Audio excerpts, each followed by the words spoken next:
የህይወት መንገድ እኔ ነኝ። በእኔ በኩል ካልሆነ በቀር ወደ አብ የሚመጣ የለም አለ። ምን አለ? ጌታችን ኢየሱስም እንዲህ አለው፣ የእውነትና የህይወት መንገድ እኔ ነኝ። በእኔ በኩል ካልሆነ በቀር ወደ አብ የሚመጣ የለም። ኦኬ፣ በደምብ ስማ። እውነት እኔ ነኝ አለ። ከዛስ መንገድ እኔ ነኝ አለ አይደል? ህይወትም መንገድም ማን ነው? ኢየሱስ ነው። ኢየሱስ በእኔ በቀር ወደ አብ የሚመጣ የለም ነው የሚለው። ስለዚህ ከኢየሱስ በእኔ በቀር ወደ አብ የሚመጣ የለም።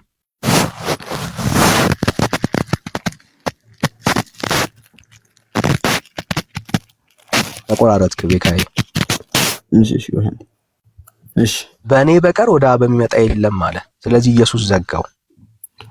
እዚህ ከኢየሱስ ውጪ ሰዎች ወደ አብ የሚቀርቡበት መንገድ አለ አለ። ኢየሱስ ውጪ ወደ አብ ማለት ወደ እግዚአብሔር ነው። እሱ ምንድነው? እሱ ሌላ ጥያቄ ነው። አሁን ኢየሱስ የተናገረው ንግግር ነው። እሱ ካልገባ ደግሞ በኋላ ወደ እግዚአብሔር ተኛችል ማለት እግዚአብሔርን ወደ እግዚአብሔር ያቀርባል እንዴ? እሱ ይሄው ወደ አብ የሚመጣ የለም ማለት እኮ ብራዘር። እሱ አብ እግዚአብሔር አይደለም እያልከኝ ያለው? ማን አብ እግዚአብሔር አይደለም እያልከኝ ያለው? አብ ወልድ መንፈስ ቅዱስ እግዚአብሔር ማለት ነው። አብ እግዚአብሔር አይደለም ወይ ነው ያልኩህ ብራዘር እኮ።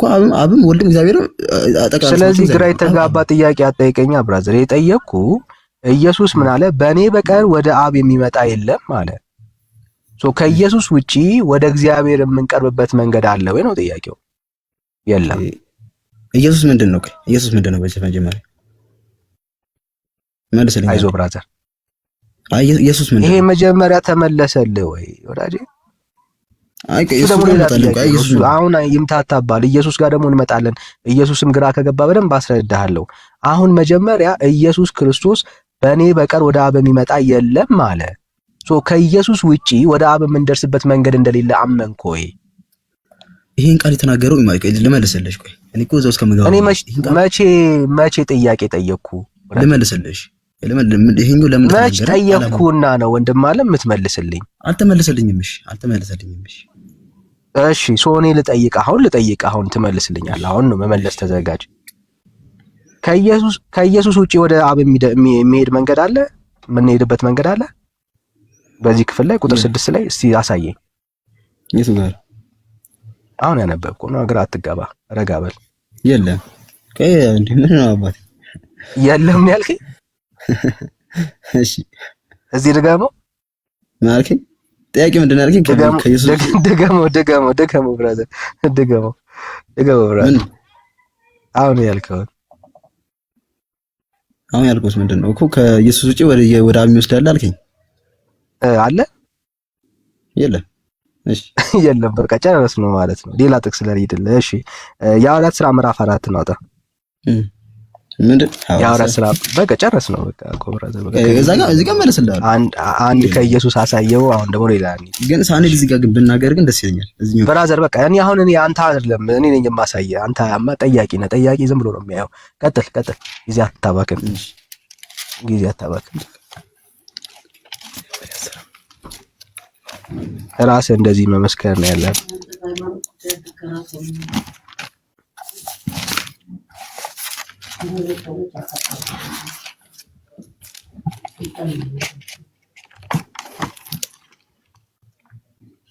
የሐዋርያት ሥራ ምዕራፍ ስንት? የሐዋርያት ሥራ ምዕራፍ 4 ቁጥር 12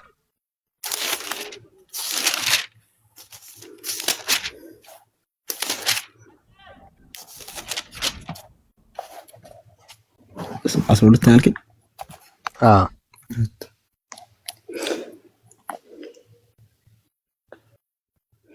መዳን በሌላ በማንም የለም ከሰማይም በታች አንድበት ዘንድ የሚገባ ለሰው የተሰጠ እንድንበት ዘንድ የለምና።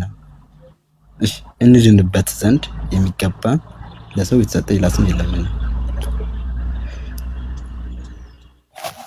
ስንት ስም ነው ያለው እንድንድንበት ዘንድ?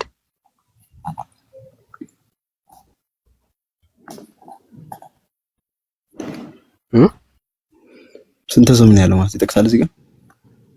መዳንም በሌላ በማንም የለም። ስንት ስም ነው ያለው ነው ያልኩህ ብራዘር። እኩል አንብብልቅ መዳን በሌላ በማንም የለም። ረጋ ብለህ እኔም በታች እንድንበት ዘንድ የሚገባን ለሰው የተሰጠ ሌላ ስም የለምና። ስም አይጠቅስም እዚህ ጋር። ስንት ስም ነው ያለው ነው ያልኩህ ብራዘር። ለማን የኢየሱስ ክርስቶስ ስም ነው? ግራ አትጋባ። የጠየቅኩህን ጥያቄ ላይ ብቻ ፎከስ አድርግ። ስንት ስም ነው ያለው ነው ያልኩህ። ጥያቄ ግልጽ ነው። የማን ስም? እኔ ስሞች አልጠየቅኩም። እኔ ስሙ ማን ነው አላልኩም። እሱ ስሙ ማን ነው ሲባል ነው የጠየቅኩት ጥያቄ። እንድንበት ዘንድ የተገባን ስንት ስም ነው ያለው ነው ያልኩህ። እዚህ ጋር ጠቅስ አላውቅም። እሺ ወይ ደግሞ ላንብብላ አንተ ራስን እንድትመልሱ ፈልገው። መዳን በሌላ በማንም የለም፣ እንድንበት ዘንድ የሚገባ ለሰዎች የተሰጠ ስም ከሰማይ በታች ሌላ የለምና ይላል። እሺ ስም እንደዚህ ነው። ስም ምን አመጣ? መጽሐፉ እኮ ነው ያለው፣ እኔ አይደለሁም። ሌላ የለም፣ እንድንበት ዘንድ የተገባ ሌላ ስም የለም እያለ እየተናገረ ነው ያለው። እንድትረዳው ሐሳቡን ሚስ ካረከው ይኸው በደንብ ልቀጥልልህ እንድትረዳው። ቁጥር 13 ላይ እንደዚህ ይላል። ጴጥሮስና ዮሐንስ በግልጥ እንደተናገሩ ባዩ ጊዜ መጽሐፍን የማያውቁና ያልተማሩ ሰዎች እንደሆኑ አስተውለው አደነቁ። ከኢየሱስ ጋራም እንደነበሩ አወቁ። የተፈወሰውም ሰው ከእርሱ ጋራ ቆሞ ሲያዩት የሚመልሱት አጡ። በሸንጎም ወደ ውጪ ይወጡ ዘንድ አዘዙ። በእነዚያም ሰዎች ምን እንስራ? የታወቀ ምልክት በእነርሱ እጅ እንደተደረገ በኢየሩሳሌም የሚኖር ሁሉ ተገልጧልና እንሸሽገው ዘንድ አንችልም አሉ። ምንድን ነው የተደረገው ተአምር? ሐሳቡን ትረዳዋለህ? ንገረኝ አንተ። እሺ ቁጥር ምዕራፍ 3 ላይ የተፈወሰ ሰው አለ። ያ የተፈወሰው ሰው በምን ምክንያትና በማን ስም እንደተፈወሰ ነው የጠየቋቸው። ኦኬ ቁጥር 5 እና 6 ሐሳቡን ላይ ያይዘልህ። ክፍሉ ምናልባት አዲስ ከሆነ ለአንተ ማለት ነው። በቅንነት ስማኝ፣ በቅንነት ነው እየመለስኩልህ ያለሁት። በነጋውም አለቆችና ሽማግሌዎች፣ ጻፎችም፣ ሊቃውንቶችም፣ ሊቀ ካህናትም ሐናም፣ ቀያፋም፣ ዮሐንስም፣ እስክንድሮስም የሊቀ ካህናቱም ዘመዶች የነበሩ ሁሉ በኢየሩሳሌም ተሰበሰቡ። እነርሱንም በመካከል አቁመው በደንብ ስማ፣ በምን ኃይል ወይስ በማን ስም እናንተ ይህንን አደረጋችሁ ብለው ጠየቋቸው። ስለ ተአምር ነው እያወራ ያለኝ በመድኃኒዓለም። እኔ እኮ ከማቋረጥ እያልኩ ነው።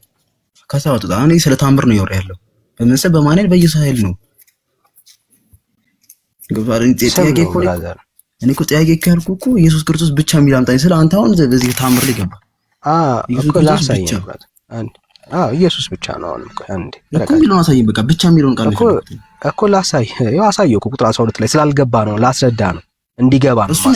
እሱን ያስረዳሃለሁ። እምቢ ብለህ ነው እንጂ ላስረዳህ ነበር። ለምን እንደዛ እንዳለ ሐሳቡን መርዳት አለ። እኔ ነኝ እኮ ያመጣው። እኔ ያመጣውልን ጥቅስ ምን አድርገህ ነው የምታስረዳኝ? በቃ ለዛ ነው። እሺ እኮ እኔ አይደለማ በራጤ እኔ ነኝ እኮ ያመጣውልህ ብራዘር።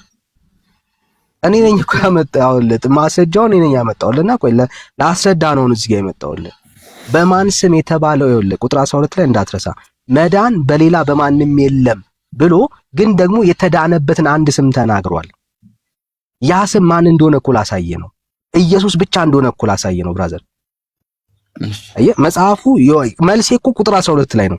ቁጥር 12 ስላልገባህ እኮ ነው አሁን እያስረዳው ያለሁት። መዳን በሌላ በማንም የለም እያለ ነው ያለው። ከኢየሱስ ውጪ በሌላ በማንም የለም እያለ ነው ያለው። አዎ ጴጥሮስ። ስለዚህ ታዲያ ለምን ጠይቀኛለህ? ታዲያ ኢየሱስ ብቻ ታዲያ ለምን ትለኛለህ እኮ? እኔ መልስን ስለፈለኩ ታዲያ ኢየሱስ ብቻ ብለህ እንደዛ ማታምን ከሆነ ስለዚህ ኢየሱስ ብቻ ብሎ ማመን ትክክል ነው ማለት ነው። አለቀ እኮ ጨረስ ነው። ለዚህ ነው ያለው ሌላ ማንም ስለሌለ። እኔ አሁን ምን መሰለኝ ጠይቁ መዳን የጠየከኝ ነው አሁን የመለስኩልህ ብራዘር። መዳን በሌላ በማንም የለም። ኢየሱስ ብቻ የምንለው ይሄ ነው። በቃ ሌላ ማንም የለም። የሚያድን ስም የሚታደግ ስም የለም ነው እያልን ያለ ነው። ኢየሱስ ብቻ ነው ቅድም እንዳልከው ማለት ነው። ዮሐንስ ወንጌል ምዕራፍ 14 ቁጥር 6 በግልጽ እንደተናገርከው በሌላ በማንም የለም መንገዱ ኢየሱስ ነው እንዳልክ እሱን ነው እያወራን ያለ ነው። እና እኛ ታዲያ ወስዶ መንግስት ሰማያት ያስገባናል ያለው መልአክ ቅዱስ አለ? ቀይ ንገረኝ። አንተማ ቅድም አሳይቼልህ ክርስቶስ አምራ አለችልህ። ስለሱ እሱ መልስ እሱ ራሱ መልሶልሃል። በስጣት ቃል ኪዳን ነው በማን አዛዥነት ቋለች ነው። ግን ጴጥሮስ ግን ሌላ የለም እያለ ነው ያለው። የተሰጠ ገድላት አንድ እኔ ስለገድልኩ ብዙ ነገር ልነግርህ ይችላል። እምነት ነው እኛ አልን ወይ አትበለኛ። አዎ ብላችኋል ነው የኔ መልስ። ብለሃል እንዴ እኮ አትበለኛ።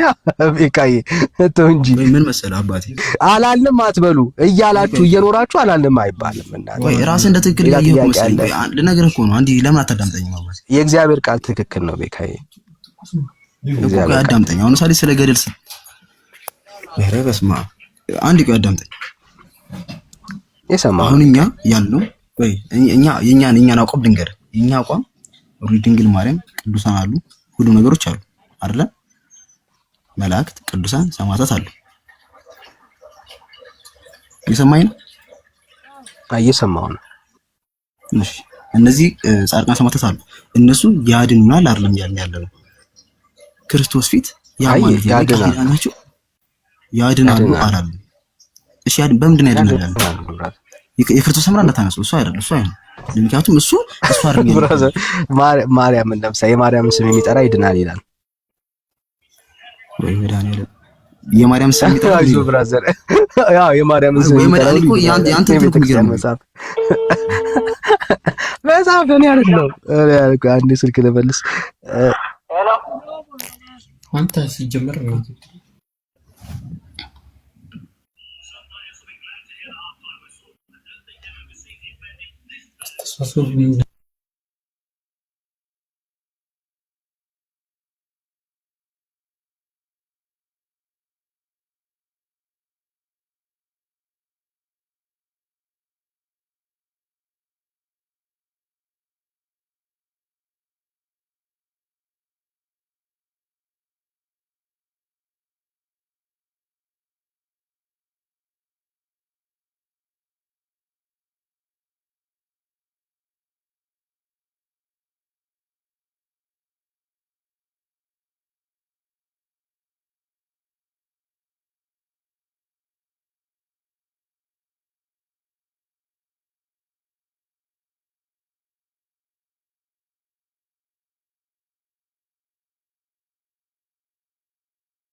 እሺ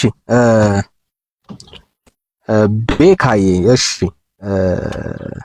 የሚገርም ነገር ተሳስተህ ነው። አሁን ለምሳሌ ያለህበት ቤተ እምነት ውስጥ ኢየሱስ ብቻ ብላ የምታምን ቤተክርስቲያን አይደለችም ያለችው። ኢየሱስ ብቻ አይደለም፣ በጣም ብዙ ነገሮች ያድናሉ አንተ ቤተ እምነት ውስጥ። ምናልባት በቅንነት እየሰማችሁኝ ካላችሁ እሱን ልነግርህ እፈልጋለሁ። በጣም ብዙ ነገሮች ያድናሉ ከኢየሱስ ውጪ። ለምሳሌ ጭስ እንደሚያድን ታውቃለህ? ቤካዬ ጭስ ያድናል። ያ ጭስ ያድናል።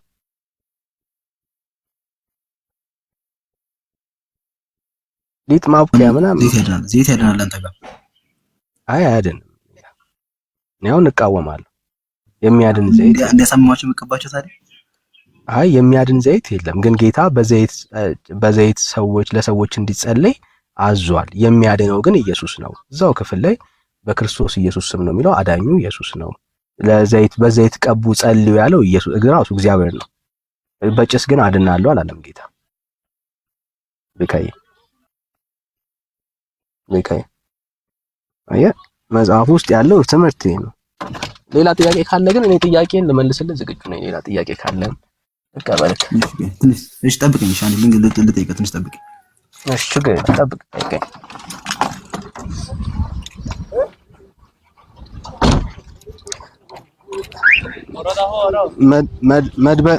መድለውተ ጽድቅ የምታነብ ከሆነ ገደል ይዞ ነው የሚገባው። ባይዘብ እሱ መጽሐፍ ገደል ይዞ ነው የሚገባው። እሱ መጽሐፍ ገደል ይዞ ነው የሚገባ። እሺ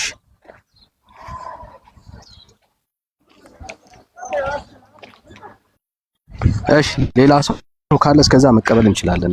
ቤካዬ እስካሁን ያሉት ጥያቄዎች ተመልሰውለታል። ሌላ ጥያቄ ደግሞ ካለው እንቀበለዋለን። ዛሬ መዳን ይሆንለታል፣ ለሱም ለቤተሰቡም ጭምር፣ ለሱም ለቤተሰቡም ለሚሰሙን ሁሉ ኢየሱስ ክርስቶስ እንደሚያለን ህይወት እንደሚሆን በደንብ እንነግራቸዋለን። እንወዳቸዋለን፣ እንወዳቸዋለን።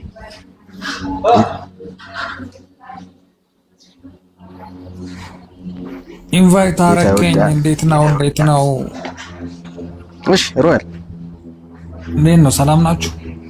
አለው ሰላም። እውነት ነው። አዎ እውነት ነው። መንገድ ነው። አዎ መንገድ ነው። ዛምብናክ ነው እያለ ነው። እናንተ ገድል ላይ ናቸው እስካሁን። ይመቻችሁ። እምነታችሁን ገድል ላይ ስታደርጋችሁ ነው። እኛ እኮ ልናምንባችሁ አይደለም፣ ጨለማዎቹን ለመግፈፍ እንጂ እኛ መቼ አመንባቸው። ይመቻችሁ፣ ይመቻችሁ።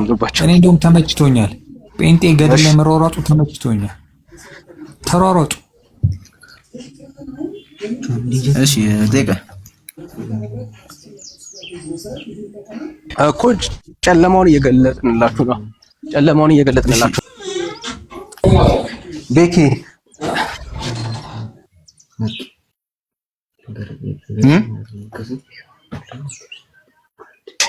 ምን አልከኝ? ጠያቂ ነው። እሺ ትችላለህ። እሺ ያው እንግዲህ መጽሐፍ ቅዱስ ነው ያልከኝ ነበር። መጽሐፍ ቅዱስ ብቻ የሚለው ነገር አልመለስክም። ለዛ መቼ ማመልሰው ጥያቄ ነው የምነግርህ። ኢየሱስ ክርስቶስ እስከ 7 ዓመቱ ድረስ በመጽሐፍ ቅዱስ ተጠቅሷል አይደል? እስከ 7 ዓመቱ አይደለም። እሺ ቆይ እሱን ተውና መጽሐፍ ቅዱስ ከ7 ዓመት አይዞህ ብራዚል ቆይ ከ7 ዓመት እስከሚጠመቅ ድረስ ያለውን ፓርት አለ አይደለም? የኢየሱስ ክርስቶስ እድገቱን እሺ መጽሐፍ ቅዱስ አሁን ለምሳሌ በ20 ዓመቱ የት እንደነበረ በ21 ዓመቱ የት እንደነበረ በመጽሐፍ ቅዱስ አሳይ። አንድ ታሪኩን ፈልጌው መጽሐፍ ቅዱስ ለምን እንደተጻፈ ስላላወቅክ ነው። ተው እንትን በለኝ፣ ዝም ብለህ ንገረኝ። አውጣና በ21 ዓመቱ እዚህ ነበር እኮ ነው ማለት ዓመቱ እዚህ ነበር በለኝ። ለምን እንደጻፈ ነው እሱ አንተ አታውቀው ብራዘር። ላንብብልህ እኮ አልኩ። እኛ መጽሐፍ ቅዱስን ብለን ነው የምናምነው።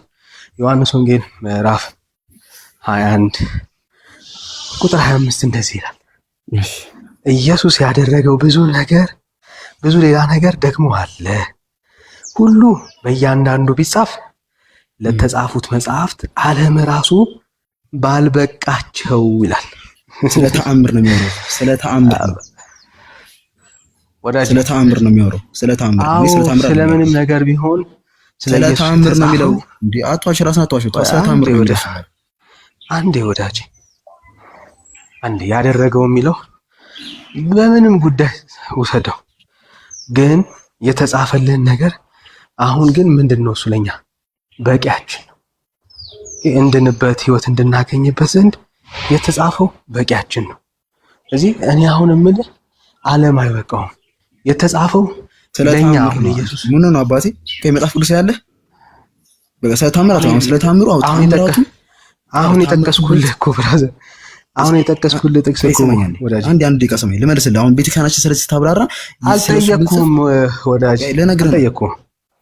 ሳልጠይቅህ እንዴት ትመልስልኛለህ? ቆይ አይደለም እንዴ ሳልጠይቅህ እንዴት ትመልስልህ ትለኛለህ? አንተ ጠይቀሃል። ከጠየቅ መስማት አለብህ። በፍጹም ጥያቄ ላብራራልሽ። እኔ ምንም ማብራራት አይጠብቅም። እሺ አብራራሽ፣ ደስ ይበል። ምን መሰል ቤተክርስቲያናችን ስለዚህ ነገር ስትናገር ማለት ነው አንተ ስላነሳው ቃል ምን ትላለች መሰል? መላእክት ጻፋን ቢሆን አልጠየቅኩም። መላእክት ጥያቄ ላብራራ ነው ያልከው፣ መልሱን አልጠየቅኩም። ብራዘር ሆልድ ኦን፣ አብራራው ጥያቄው። ተመኛለህ ብራዘር፣ ልሰማህ የምችለው ወዳጄ ስጠይቅህ ነው። አልጠየቅኩም። የኔ ጥያቄ ሌላ ነው ብራዘር። እንዴ ቆይ ካልጠየቅህ እንዳትልም ኦሬዲ ጥያቄ እየጠነቀቅኩ ነው። አንተ ስለምታብራራ ነገር ቤተክርስቲያናችን መልስ አብራራው ካልክ አብራራው ድል ልስጥ። ለኔ ጥያቄ መልስ የሚሆን ነገር ነው እያደረክ ያለው። እኮ ገና ሳውንድ ትራክ ልግባላችሁ። ሳውንድ ትራክ አልጨረስኩም። ቆይ ሮያል ሚስታርክ አንዴ ሚታርክ። እሺ ብራዘር ስማኝ መጀመሪያ አሁን አንተ ልክ እንዳንተ ሰማያት አይበቁም ማለት አለች። ቤተክርስቲያናችን በደንብ አድርጋ አብራርተዋለች። ገብቶሃል አይደል? ይሄ ጥያቄ መልስ ስለ ተአምር ነው የሚያወራው። ቤተክርስቲያናችን ለዚህ ነው መላእክት ጻፊያን አልጨረስኩልህም እኮ ብራዘር። ስላልጨረስኩልህ ቆይ አንዴ ስማኝ። ጥያቄህን አብራራው። ጥያቄው ገና ነው ካልክ አብራራው። እድል ልስጥህ። ሚውት አድርጌያለሁ። እሺ በቃ ነገርኩ። ከ13 ዓመት ጀምሮ በፊት ያሉትን በ20 እድሜ ውስጥ የነበረው የት ነበር?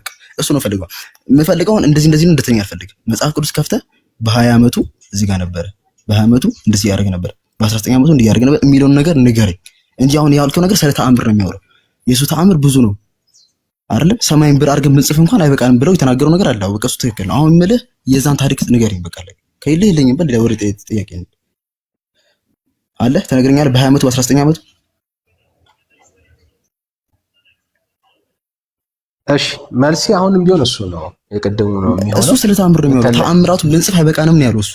ተአምራቱ ብንጽፈው ምንም ብናደርግ አይበቃንም ማለት አልጨረስክም ማለት ነው። እሺ አሁን እንጠብቃለን። ችግር የለም አውራና ከዛ ችግር እኮ ነገርኩህ አይደል? እሱ ስለ ተአምር ነው። ተአምራቱን ብንጽፈው አይደለም በዚህ መጽሐፍ ይቅርና እነዚህ ለነገርኩህ እኮ ቤተክርስቲያናችን ሰማይን ብር አድርጎ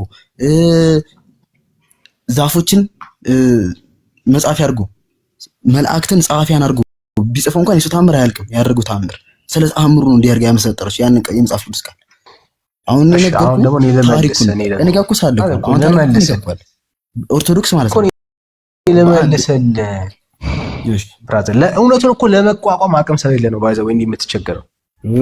እና ወደ መርሲድ እኮ ቴንክ ዩ አየህ ልክ እኔ አንተ ስታወራ እንደሰማው እኔ መስማት አቅም ይኖር። ይሄው በግድ እኮ ነው መስማት እኔ እኮ በፍቃደኛ አይዞ ብራዘር አይዞ ኢየሱስም በዚህ መጽሐፍ ያልተጻፈ ሌላ ብዙ ምልክት በደቀ መዛሙርቱ ፊት አደረገ። ነገር ግን ኢየሱስ ታሪክ ምን ይሰራል አሁን እዚህ? አረ ቆይ ብራዘር አይዞ ጋይስ ቻሉት። አይዟችሁ ወገኖች እንወዳችኋለን፣ ጌታም ይወዳችኋል። ኢየሱስ በዚህ መጽሐፍ ያልተጻፉ ሌላ ብዙ ምልክት በደቀ መዛሙርቱ ፊት አደረገ። ነገር ግን ኢየሱስ እርሱ ክርስቶስ የእግዚአብሔር ልጅ እንደሆነ ታምኑ ዘንድ አምናችሁም በስሙ ሕይወት ይሆንላችሁ ዘንድ ይህ ተጽፏል። አሜን ሃሌሉያ። የእግዚአብሔር ልጅ እንደሆነ እሱ ክርስቶስ እንደሆነ አምነን ደግሞ እንድን ዘንድ ይሄ መጽሐፍ ምን አድርጎልናል? ተጽፎልናል። አለቀ። የሚጠቅመው ነገር ያልተጻፈልን ምንም የለም። ስለዚህ የሚጠቅመው ነገር የእግዚአብሔር ልጅ እንደሆነ እንድናምን የሚያደርገን ነገር አልተጻፈልንም፣ ተጽፎልናል። ስለተጻፈልን ይሄው አምነን የተጻፈውን ተቀብለን ኢየሱስ የእግዚአብሔር ልጅ ነው ብለን አምነን እኛ ምን አድርገናል? ድነናል። ሌላው ነገር ቢጠቅም ኖሮ አባቴ እንጠያቂና መስከረም አንተው ስለታምሩ አይዞ ብራዘር ይሄው እኮ በደምብ ስማኝ። አልተጻፈም ስለማይጠቅም አልተጻፈም ብራዘር። ይሄው ነው መልስ። ስለማይጠቅም አልተጻፈም ብራዘር። ይሄው ነው አንድ ከሰማኝ አንዴ አይሆን ነው በቃ መልስ ይሄ ነው ብራዘር። አንተ መልስ ለምን እንደሚሆን ልንገርህ። ያንተ መልስ የሚሆነው በጥያቄ እንደዚህ ቢሆን ያንተ መልስ ይሆናል። ለምሳሌ ለምን ነው ታምሩ በቃ ይሄው ስላልተጻፋሉ ያልተጻፈው ለምንድን ነው ካልከኝ ስለማይጠቅም ሰማኝ ነገር እኮ አሁን አንተ ማለት ነው ለምን ሁሉ ታምር አልጻፈም ብለህ ይሄ መልስ ይሆናል። እኔ አሁን ያልኩህ አለ ምንም የተጻፈው ነገር ይኸውልህ ታምር ብቻ አይደለም። ይኸውልህ ነገር ግን ኢየሱስ ምን ክርስቶስ የእግዚአብሔር ልጅ እንደሆነ ከመሆን አየህ ምን የእግዚአብሔር ልጅ እንደሆነ አንተ የምትለው መጽሐፍ ቅዱስ ያልጻፈው ስለማይጠቅም ነው። እኔ እኮ የተጻፈውን ነው ማነብልህ ወንድም፣ ስለማይጠቅም ነው አይደል? እግዚአብሔርን ቃል ነው ማነብልህ። ይሄው የተጻፈውን ነው እኮ ማነብልህ። እኔ የእግዚአብሔር ልጅ ኢየሱስ ክርስቶስ እንደሆነ አምን ዘንድ የተጻፈው በቂ ነው። በቂያችሁ ተጽፏል አለኝ። በቃ አምናለሁ። በልጅነቱ የት ነበረ እስከ 33 ዓመት ደግሞ የጠፋ ምናምን ሆነ አልተጻፈልኝም ስለማይጠቅመኝ ለኔ ድነት ቤተክርስቲያን አታውቅም። ይሄን ነገር አልተጻፈልኝም። አታውቁም። የት እንደነበር አታውቁም። አልተጻፈልኝም ማለት የለም ማለት አይደለም። ለኔ ይጠቅማል ተብሎ አልተጻፈልኝም አታውቅም ማለት ነው ማለት አይደለም። አልተጻፈልኝም ነው እያልኩኝ ያለው እኮ። እና አልተጻፈልኝም ማለት አታውቁም ማለት ነው። ስላልጠቀመኝ ነው ለኔ ያልተጻፈልኝ እኮ። ታውቀዋለህ እሺ እንደነበረ አታውቅም። ታውቃለች ነገር ካወቅ እኔ ማወቅ አይጠበቅብኝም ብራዘር። ታውቃለህ እንዳለ የት እንደነበር ማወቅ አይጠበቅብኝም እንዴ? ታውቃለህ እንዴ? አንተ ምን ነው አባቴ? ጥያቄው ስሙኝ። ታውቃለህ? እኔ አላውቅም። እኔ እኮ ስላልተጻፈልኝ አላውቅም። አታውቅም አይደል? አዎ። ስለዚህ የማታውቀውን ጌታ ነው ይሰብክ ያለው አይደለም። ገብቶናል። አሁን አንተ የምታውቀው ጌታ ማለት ነው። ስማ አይደለም። አንተ ለምሳሌ እሺ፣ በምን አወቅ? ችግር የለም። አንተ በምን አወቅ? እኔ ጋር የምጠቁም መጽሐፍ አለኝ። እስቲ ንገረኝ። ምን መጽሐፍ? እኔ ጋር የምጠቁም መጽሐፍ ምን? መጽሐፈ ኪዳን ገባና መጽሐፈ ኪዳን እግዚአብሔር ቃል ነው። መጽሐፈ ኪዳን ነው። አዋልን መጽሐፍታችን ነው።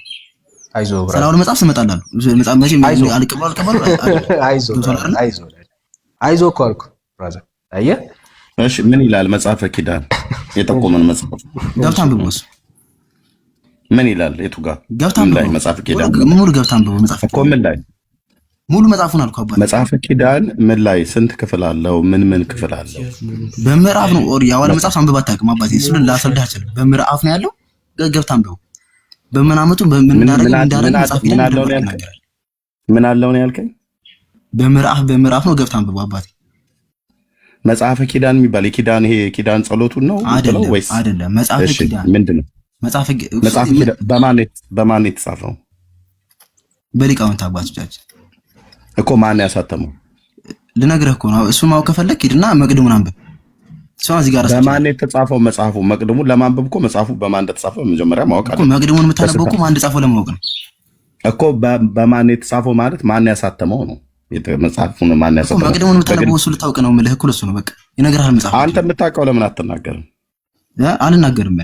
ለምን እንደሆነ አንተም ራሱ መጽሐፍ ራሱ እንኳን አታውቀውም። ኢየሱስ የት እንደነበረ እንዳለም ራሱ አነበብኩ ብለህ ለእኔ የጠቆምከኝን መጽሐፍ መቅድሙልንም አላነበብከው። በስንት ዓመተ ምህረት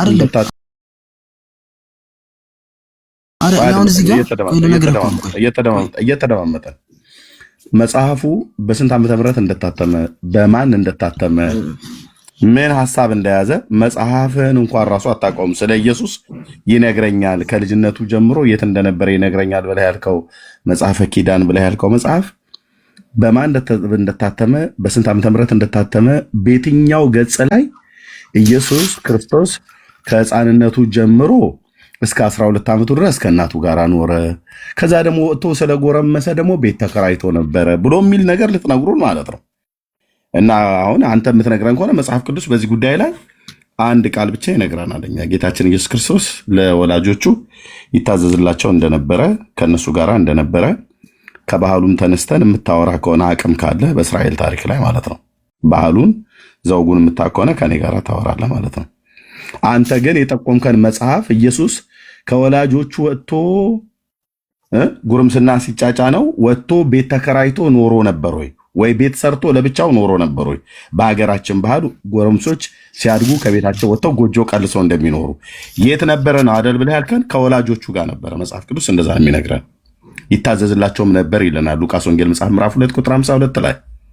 አንተ ግን ከቤተሰቦቹ ውጭ ይኖረዋል ብለህ የምትል ከሆነ መጽሐፈ ኪዳን የሚው ሌሎቹ መጽሐፍ ጥቀስ። የጠቀስከውን መጽሐፍ አድምጠኝ ብራዘር፣ የምታወራውን ሰው ማወቅ አለብህ።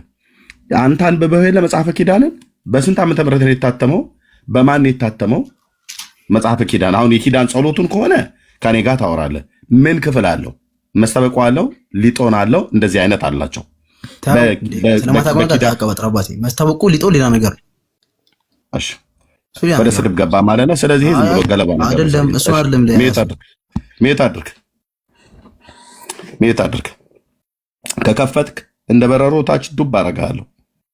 ኦኬ፣ በስርዓት ብታወራ ከሆነ ማለት ነው። እኔ ነኝ አንተ የምንቀባጥረው።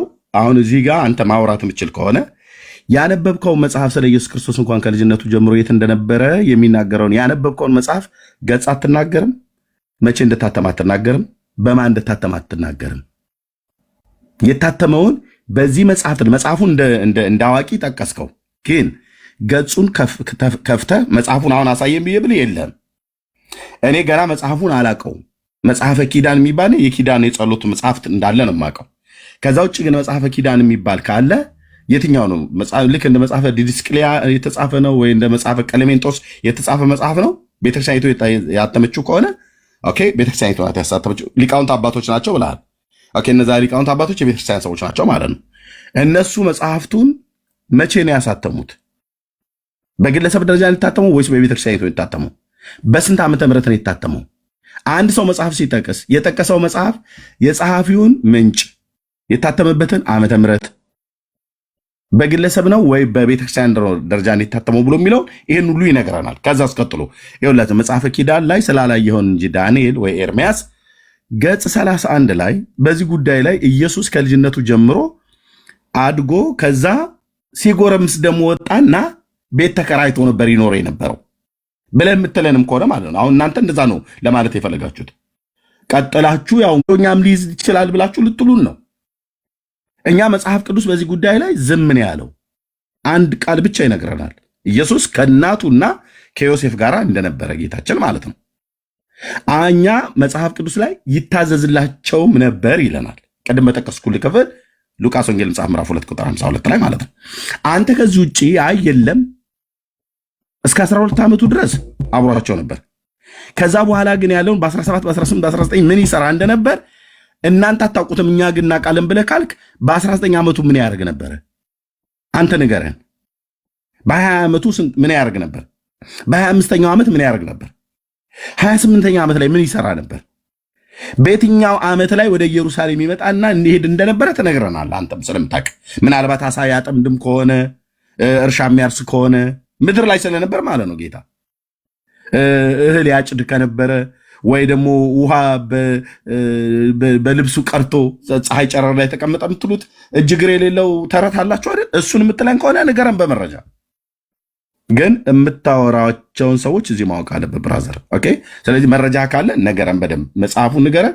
ካለ መጽሐፉን አሳየን፣ ከሌለ ቢያንስ መጽሐፉን እንኳን ንገረን። በስንት ዓመተ ምህረት እንደታተመ መጽሐፉን ብጠቁመን፣ ፒክቸር ካለ ጉግል ላይ ገብታ ለምሳሌ የመጽሐፉ ከቨር ካለ ብታሳየን፣ እኔም ወይ ካለኝ እዛ ያለው የመጽሐፍ ኪዳን የሚባል አይደኑ ራሱን ችሎ መጽሐፍ ኪዳን የሚባል ነገር የለም።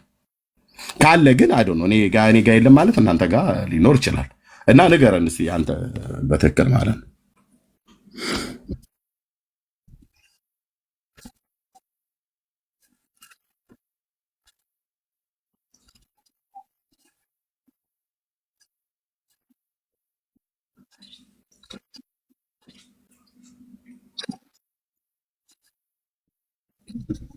ምናምን አይመለከተኝም።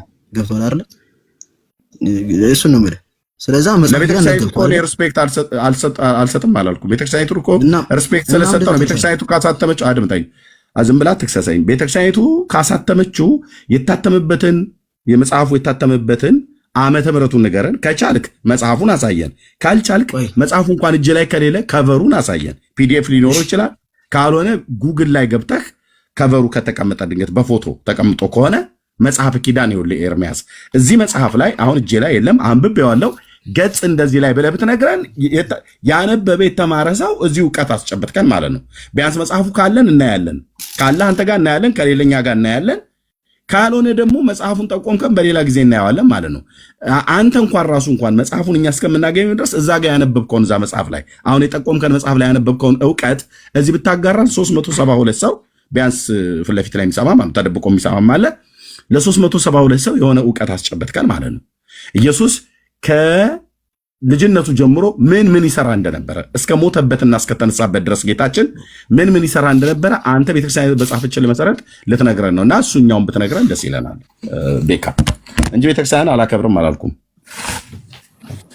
እሺ እኔ በቃ ነግሬሃለሁ። መጽሐፍ ኪዳን አልኩ። መች ታተመ ዓመተ ምህረት የምትለኝ ነገር አሁን አንተ ጋር ያለው መጽሐፍ ቅዱስ መች ታተመ? የኔ ጋር ያለ መጽሐፍ ቅዱስ አሁን እጄ ላይ ያለ መጽሐፍ ቅዱስ አብዛኛው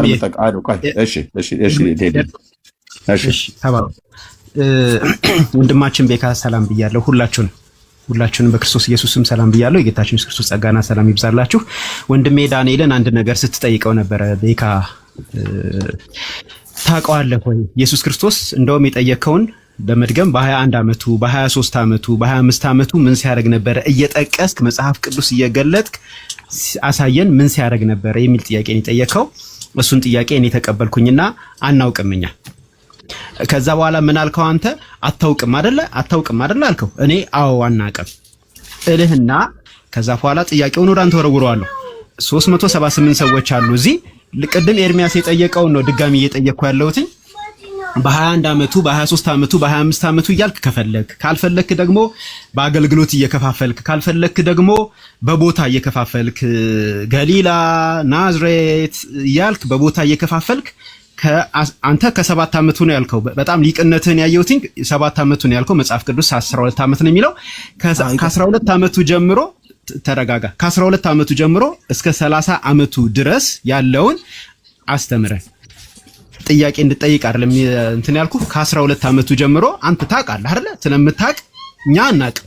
እዚህ ያለነው በሙሉ አናውቅም። እኛ አሁን ለማወቅ ነው አንተን እየጠበቅን ያለነው። በተለይ እኔ ስክሪፕቶና ወረቀት ይዤ ነው እየሰማሁ ያለሁት የእውነት ለመማር ማለት ነው። አሳውቀን ብትፈልግ በእድሜ ብትፈልግ በቦታ ብትፈልግ በአገልግሎት እየከፋፈልክ አስተምረን። እንዳይቀጥል አንድ ነገር ልንገርህ።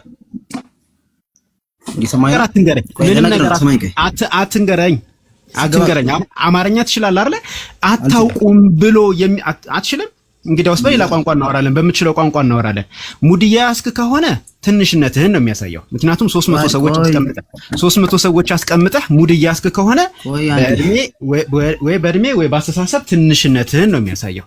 እኛ ቃል እግዚአብሔር ነው እየተነጋገርን ያለ ነው። መንፈሳዊ ነገር ነው ካንተ የምንጠብቀው። ትንሽ አትሁን፣ ትልቅ ሰው ሁንና እንደ ትልቅ ሰው እንነጋገር። አታውቁም ብለህ ከተሳለክ አንተ ታውቃለህ ማለት ነው።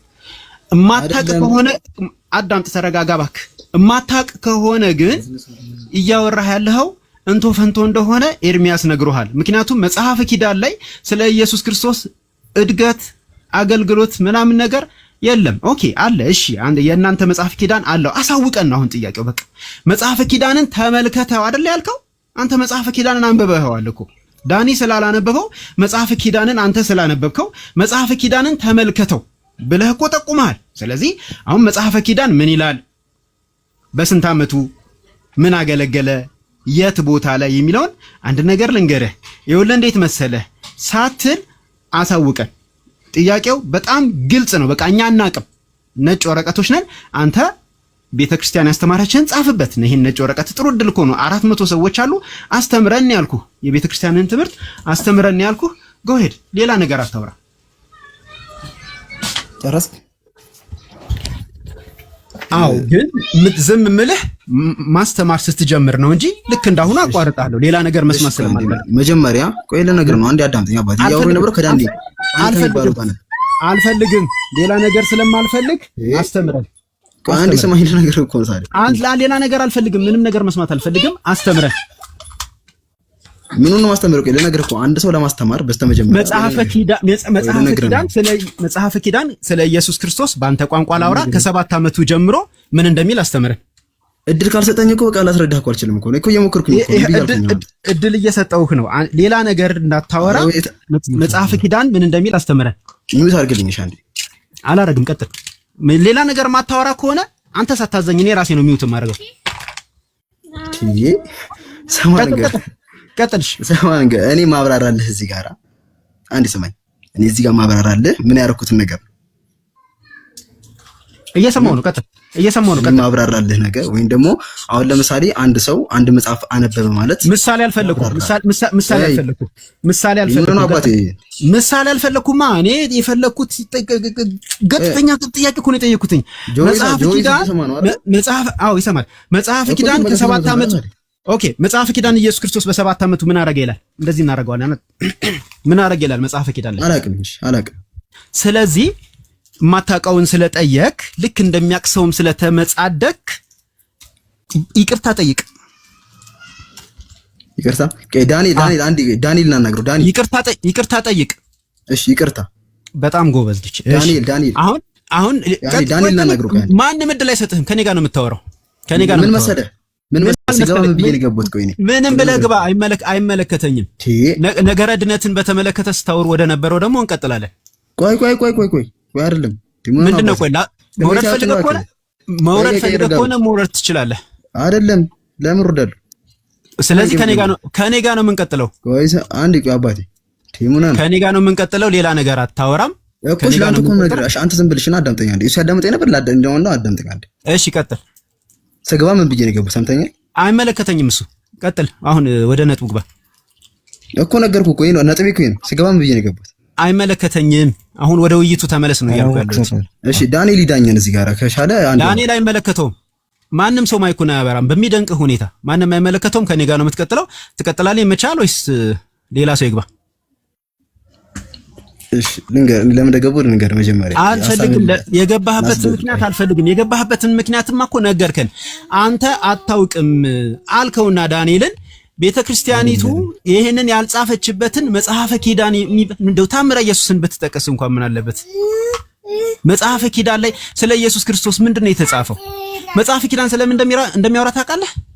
ልንገርህ እኔ መጽሐፈ ኪዳን ከመቼ እስከ መቼ ዘመን ድረስ ያለውን ታሪክስ እንደሚናገር ልንገርህ።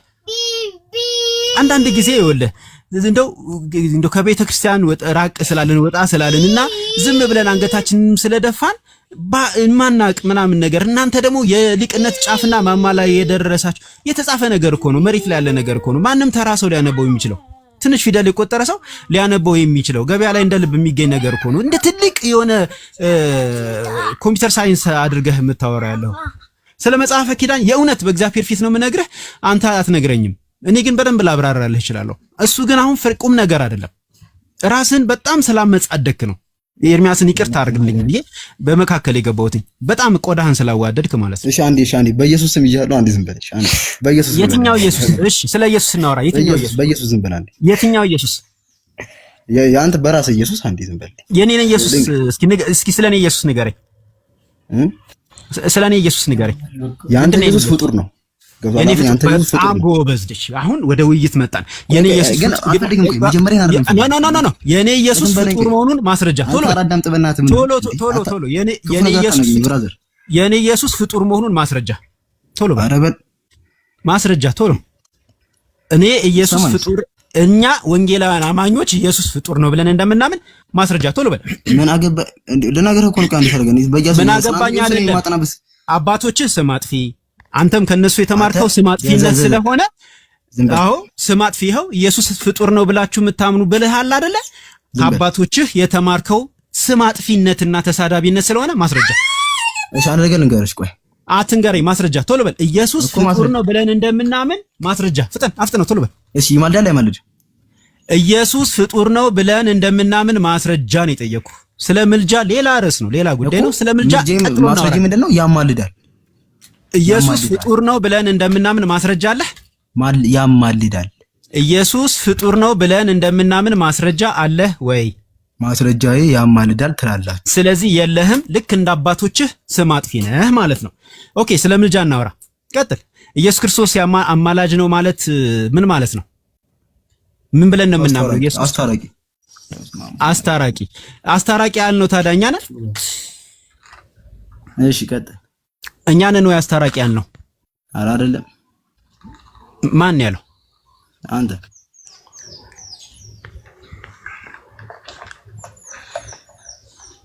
እሺ ህፃናት ወደ ጓሮ።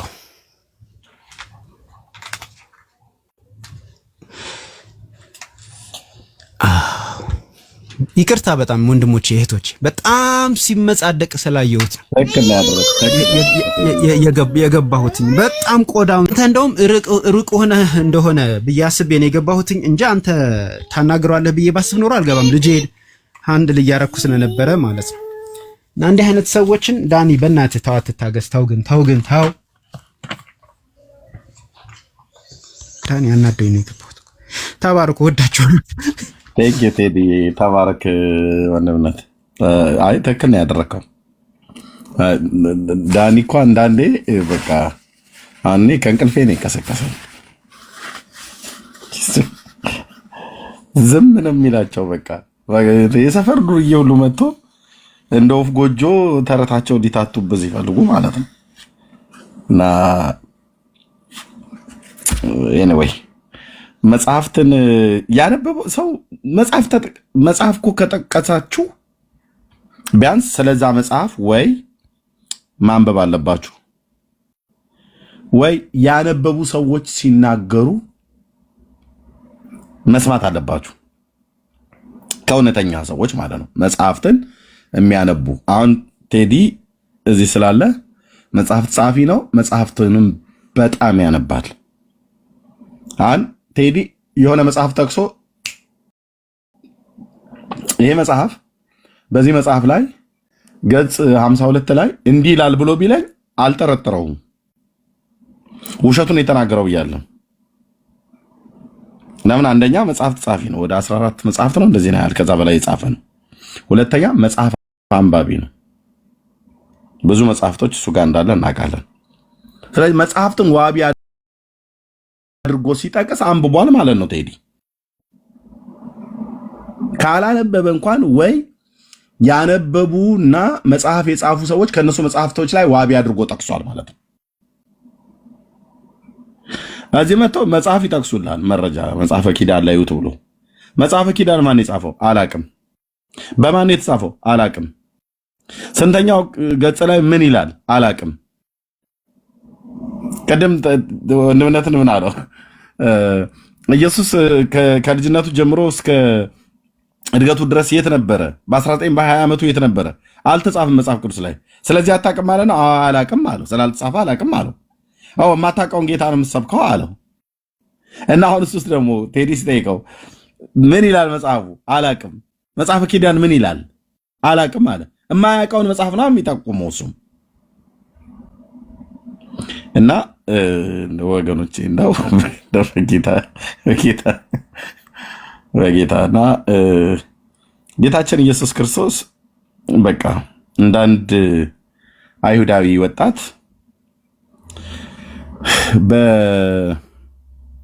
በወላጅ እናቱ በማርያምና በዮሴፍ ቤት እንዳደገ መጽሐፍ ቅዱስ ይነግረናል። ኦኬ ከነሱ ጋራ እስከ 12 ዓመት ድረስ የፋሲካ በዓልን ይሄድ እንደነበረ እድሜውን ጠቅሶ ማለት ነው። 12 ዓመት ድረስ ያኔ 12 ዓመት እድሜ በነበረበት ጊዜ አይሁድ በዓመት 3 ጊዜ ወደ ኢየሩሳሌም ይሄዱ ነበር። አንደኛው ለፋሲካ በዓል ነው። የማስተሰሪያ ቀን አለ፣ እንደገና ደግሞ በዓለ ሃምሳ አለ። በእነዚህ 3 በዓላት ወንድ ሁሉ የሆነ ይሄድ ነበር ወደ ኢየሩሳሌም።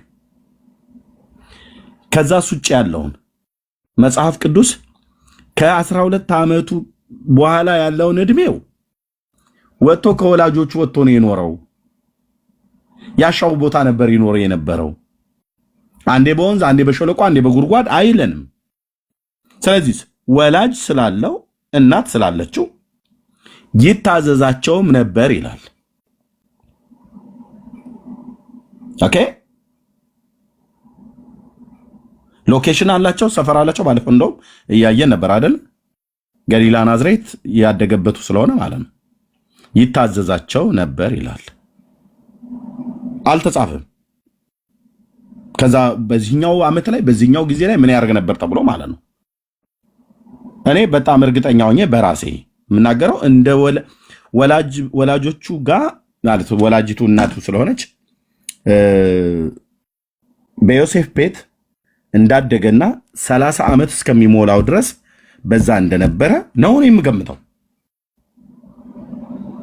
አይ ከዚህ ውጭ የለም ኤርሚያስ ስለማታውቅ ነው በ23 ዓመቱ ወጥቶ ነበር ከቤት ብለህ የምትለኝ ከሆነ ንገረን፣ መረጃ አምጡ። አለቅ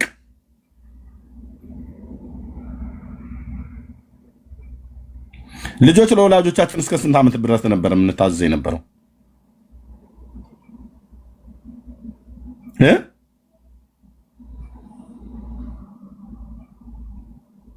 ወንድሞች እስከ ስንት ዓመት ነበር ማለት እስከ ስንት ዓመት ድረስ ነበር የምንታዘው? እኔ አሁን ገጠር ስላደኩኝ አይደለም ማለት አግብተን እስክንወጣ ድረስ ማለት ነው። አግብተን እንኳን ከወጣን በኋላ ሲያዙን እኮ እንታዘዛለን። አይኔ አግብቼ ወጥቻለሁ አባዬ ቴቴ እንደዚህ ከዚህ በኋላ እንዳትጠይቅኝ አይባልም። እኔ በእርግጥ ገጠር አላገባው፣ ግን ጎርምሰን እንኳን ማለት ነው ሄድና ውሃ ቀርተና ከብቶቹን ውሃ ጠጡ፣ እርሻውን ረሱ፣ ዘር የሚዘራም ከሆነ ዝሩ፣ የሚታጨድም ከሆነ ጨዱ ብለው ሲሉን እንታዘዝ ነበር። ምክንያቱም እናትና አባትህን አክብር ይላል መጽሐፍ፣ መገኛችን ናቸውና።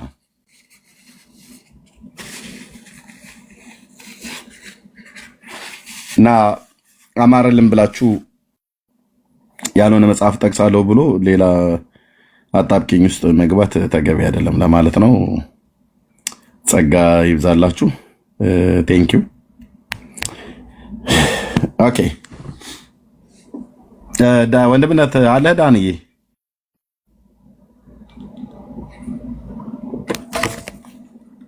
ዳኒ ወይ ወንድምነት አለህ? አለው። የዛሬው አርዕስት ምን ነበረ? እኔ እኮ ቅድም ከልጆቼ ጋር ቢዞኝ ልጆቼ ላስተኛ ገብቼ ትንሿ ልጄ እኔ ላስተኛት ገብቼ እሷ አስተኛችኝና እዛው ግን ቀጠል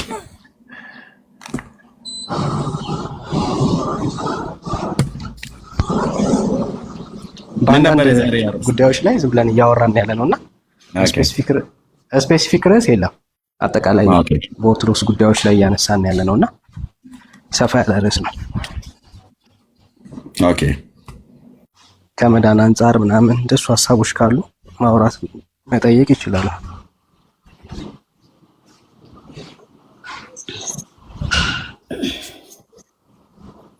ኦኬ ስለ መዳን እንጠይቃችሁ ወይ ትጠይቁናላችሁ? ካላችሁ መግባት ትችላላችሁ። አትጠይቁን እኛ እንጠይቃችሁ ብቻ የሚል ሰው ካለ ይምጣ፣ ወይ ደግሞ እናንተም ጠይቁን እኛም እንጠይቃችኋለን ብሎ የሚል ሰው ካለ ይግባ። ነገረ ድነት የመዳን ትምህርት ማለት ነው።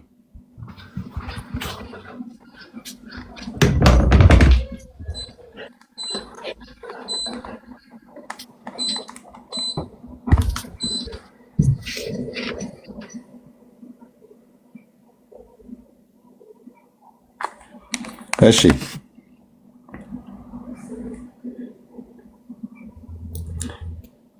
እዚህ ገስት ላይ ያሉ በሙሉ በጌታ ናቸው። አይ ቲንክ ማን ልበል ከላይ ያለሽዋል ለብሻ ነው ሄሎ አቤት ታዳስ ኤርሚ እንደምን አለ? ደህና ነኝ እግዚአብሔር ይመስገን። ይቅርታ እኔ ከኦርቶዶክስ ነኝ፣ ግን የሆነ ሀሳብ ልሰጥ ነበርና የእናንተ ፕሮግራም ብዙ የምንከታተለው ብዙ ትምህርት የምናገኝበት እንዲሁም ደግሞ ብዙ እየተሰራንበት ያለ ነውና የማይጠቅሙ ሰዎች ጋር ብዙ ጊዜ ባታባክኑ እንደ ሀሳብ ለመስጠት ያክል ነው። እሺ ከኦርቶዶክስ ነኝ ነው ያልሽው? ኦርቶዶክስ ነኝ፣ ግን በእናንተ ላይ ብዙ ትምህርት እያገኘሁበት ራሴን እየሰራሁ ያለሁበት ነው ፕሮግራማችሁ ማለት ነው። እናንተ የምትወያዩበት እና የምታነሱበት ኢሹዎች ማለት ነው። አሁን ቅድም እያወራው የነበረ ልጅና ሮያል ምናምን ይሄ ጊዜ የሚያቃጥሉ አለ ዝም ብሎ ሌላውም እንዳያቅ ወይ እነሱ አይቀየሩበት ወይ ደግሞ ሌላው እንትን የማይልበት አይነት ነገር እነዚህ ላይ ትንሽ ትኩረት ብታደርጉ። አሁን ገብቶ ማን ነበር ዳኒ ነው ማን ነበር ይሆና ገብቶ ያስተካከለው ልጅ እኔ ደስ ብሎኛል በጣም። ምክንያቱም ምንም አታገኝበትም ጊዜ ማባከን ብቻ ነው እና ጥሩ እውቀት ያላቸው ሰዎች ካሉ ሞግተው እኛም የሆነ ነገር የምናገኝበት እነሱም ደግሞ ሊቀየሩ የሚችሉበት ሊማር ዋናው ሰው መቀየር አይደለ? ሰው የዘላለም ህይወት ላይ እንዲሰራና የሆነ ነገር ለውጥ እንዲያመጣ ነው የእናንተም ጥረት ይመስለኛል አይደል? እንደነ ሮያል የሚያሾፉትና አሁን ገብቶ ደግሞ ቤካ ነው ማን ነው የሚለው የነበረ ዝም ብሎ እውቀት አልባ ሆኖ ሌላውም ዝም ብሎ ኮንፊዝ እያደረገ እንትን ከሚያደርግ ትንሽ የመረጣችሁ እንትን ብታደርጉ ደስ ይለኛል። እኔ ገብቼ አላውቅም። ባለፈው ዳኒ ጋር እንዲህ ገብቼ ነበር። አሁን ለመጀመሪያ ጊዜ ለሁለተኛ ጊዜ ነው የምገባው። እንዲህ ጥያቄዎች ካሉኝ ደግሞ በቀጣይ እየጠየቅኩ ለራሴም ይሁን ለቤተሰቤ ባለው በማደርገው ነገር ራሴ ያለሁበት ቦታ ሁኔታ አውቀዋለሁ፣ የማገኘውን ነገርንም አውቀዋለሁ። ደስ ይል ነገር እየተከታተለ እንትን የሚያደርግና የማይጠቅሙ ነገሮች ላይ ብዙ ጊዜ ባታባክኑ ቶሎ ብላችሁ። ምክንያቱም ጊዜ ማቃጠል ነው ዋና ስራቸው፣ ጊዜ ማቃጠልና ዝም ብሎ አጉል ሙግት ላይ እንትን ማድረግ ነውና ይሄን ሐሳብ ለመስጠት ነው። አመሰግናለሁ። በርቱ። እሺ ቴንክ ዩ ታችን እግዚአብሔር ያክብርልን። እንቀበላለን ምክሩን፣ በጣም ጠቃሚ ምክር ስለሆነ ማለት ነው። እሺ ወንድሞች አመሰግናለሁ። ያ ቴንክ ዩ። ብዙ ጊዜ ወንድምነት ልበሰፊነትን ያሳያል ዳንዬ፣ ጥሩ ነው። ግን ደግሞ አንዳንዴ ደግሞ ሲበዛ እሱ በቀንነት ሞኝ ስለሆነ አይደለም እንድታገሳቸው ብሎ ነው እንደዛ የሚያደርገው።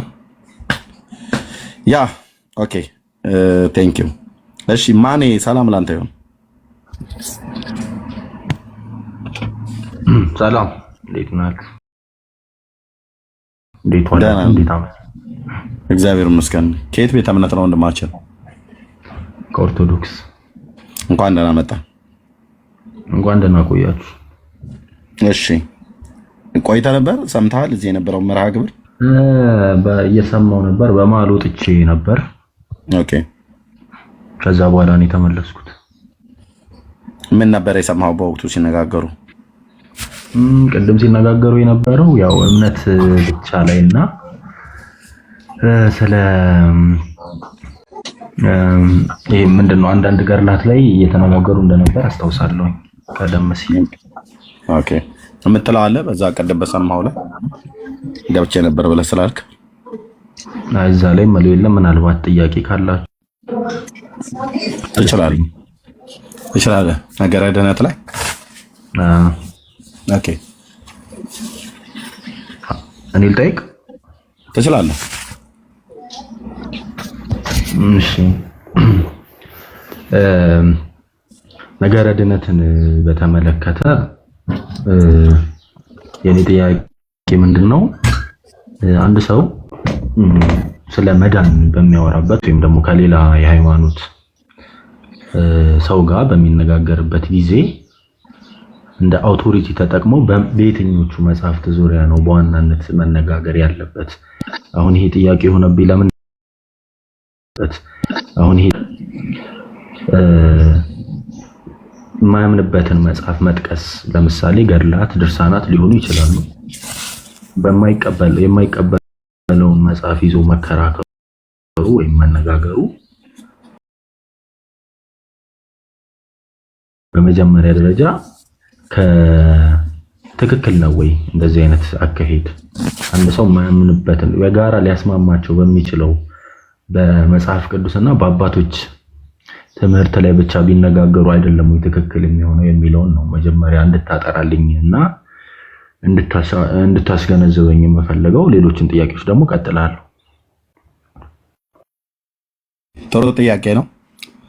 እንግዲህ አብያተ ክርስቲያናቱን ሁለቱን ጠርተሃል፣ እኛ ወንጌላውያንን እና የእናንተ ኦርቶዶክስን።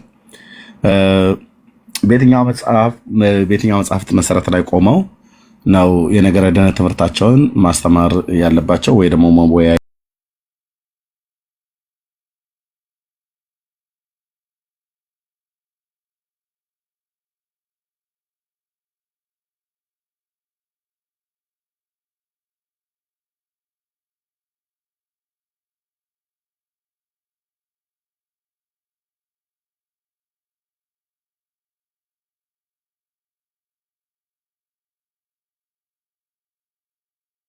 ክርስቶስ ትንፋሰ እግዚአብሔር ካለባቸው ቅዱሳት መጽሐፍት ነው የሚቀደም። ስለዚህ ማንም ሰው መጥቶ ሲጠይቀኝ ከ66ቱ መጽሐፍት ከዘፍጥረት እስከ ራእይ ድረስ መጠየቅ ይችላል። ነገረ ድህነታችን የኛ የወንጌላውያን አማኞች የሚቀዳው ከሱ ስለሆነ ማለት ነው። መሰረታችን እሱ ስለሆነ ማለት ነው። ወደ ኢትዮጵያ ኦርቶዶክስ ተዋሕዶ ቤተክርስቲያን ደግሞ ወደ እናንተ ስንመጣ ነገረ ድህነት ትምህርታችሁ የሚቀዳው ከቤተክርስቲያናቶቻችሁ መጽሐፍቶች ነው። ከመጽሐፍቶቻችሁ መካከል ደግሞ አንዱ መጽሐፍ ቅዱስ ነው። መጽሐፍ ቅዱስ ብቻ አይደለም፣ አንተም እንደምታውቀው መጽሐፍ ቅዱስ ብቻ ሳይሆን ደግሞ ሌሎች መጽሐፍቶችን ትቀበላላችሁ እናንተ ማለት ነው። እኛ መጽሐፍ ቅዱስ ብቻ አንልም የምትሉትም ለዚህ ነው። ሌሎች መጽሐፍቶች አላችሁ ማለት ነው። ሌሎች መጽሐፍቶች ብቻ ሳይሆን ደግሞ ትውፊትም ጭምር አላችሁ ማለት ነው። ኦኬ፣ ትውፊት በእኛም ዘንድ የምንቀበላቸው ትውፊቶች እንዳሉ ቢሆንም ግን ነገረ ድህነታችን ከትውፊት ላይ የተመሰረተ አይደለም። ስለዚህ ኦርቶዶክስ ከወንጌላውያን አማኞች ጋር አሁን አንተ ኦርቶዶክስ ነህ፣ እኔ የወንጌል አማኝ ነኝ፣ እዚህ ያለን የወንጌል አማኞች ነን። ነገረ ድህነትን ትምህርት ስናወራ አንተም የምታወራኝ በመጽሐፍቶችህ ነው፣ በምትቀበላቸው መጽሐፍቶች ነው። እኔም የማወራው በተቀበልኩት መጽሐፍት ነው። አንተም እኔ በተቀበልኩት መጽሐፍ ነው የምታወራኝ፣ እኔም አንተ በምትቀበላቸው መጽሐፍቶች በሙሉ ነው ላወራህ የምችለው። ምክንያቱስ ለምሳሌ መጽሐፍ ቅዱስ ብቻ ቢሆን ነገረ ድህነትን የሚያወራው በእናንተ ቤተ እምነት አስተምህሮት መሰረት ኦኬ በመጽሐፍ ቅዱስ ብቻ ጠይቀህ ነበር። ግን ከመጽሐፍ ቅዱስ ውጪ ሌሎች መጽሐፍቶቻችሁ ነገረ ድህነትን ከመጽሐፍ ቅዱስ በላይ አድርገው ያወራሉ፣ ያስተምራሉ፣ ይሰብካሉ። መጽሐፍቶቻችሁ ማለት ነው። ከማን በላይ አልኩ? መጽሐፍ ቅዱስ ነገረ ድህነትን ከሚሰጥህ ዋስትና በላይ ሌሎች ገድላት፣ ድርሳናት፣ ተአምራት የሚባሉቱ ከመጽሐፍ ቅዱስ በላይ ትከሻቸውን ከፍ አድርገው ጫማ ማለካከት አልፈው መጽሐፍ ቅዱስ ነገረ ድነትን በዚህ መንገድ ታገኛላችሁ ብሎ አስተምሮ በማያውቀው እንደውም ታነበው በሚሻል ከመጽሐፍ ቅዱስ በሚሻል አይነት መልክ ነገረ ድነትን ያወራሉ መጽሐፍቶቻችሁ ማለት ነው። ለምሳሌ አሁን መጽሐፍ ቅዱስ ላይ ሰው በኢየሱስ ክርስቶስ ቢያምን የዘላለም ሕይወት እንደሚኖረው መጽሐፍ ቅዱስ ይነግረናል። አዎ ልክ ነው። እኔ አምኜ ድኛለሁ። እዚህ ያሉ ወንድሞችና እህቶቼ አምነው ድነዋል። እኔ አምኜ በመዳኔ ግን 50 ትውልድህና 55 ትውልድህ ድረስ ይድንልሃል ብሎ የሚል ዋስትና ግን አይሰጠንም መጽሐፍ ቅዱስ። 55 ትውልዴ ከኔ በኋላ የሚነሳ 55 ትውልድ በጌታ በኢየሱስ ክርስቶስ በማመን በስሙ ንስሐና የኃጢአት ይቅርታን የሚገኘውን ስብከተ ወንጌልን ሰምተው በልባቸው አምነው በአፋቸው ኢየሱስ ጌታ መሆኑን መስክረው ካልሆነ በስተቀር አይድኑም። ኤርሚያስ ሰባኪ ነውና ኤርሚያስ አማኝ ነውና የኤርሚያስ የልጅ ልጅ ኤርሚያስ ስላመነ የሱ የልጅ ልጅ ትውልዱ 50 እና 40 ወይ 10 ወይ 20 ትውልድ ይማርልሃል ስሙን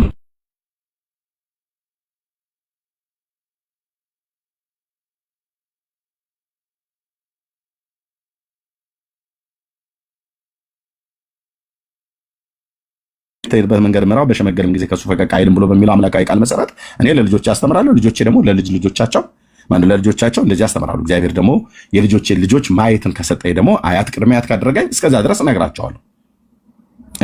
እኔ በማምነው መንገድ እንዲሄዱ ማለት ነው። ልጆቼን አሁን በዛ መንገድ ስለመማራ ኦኬ።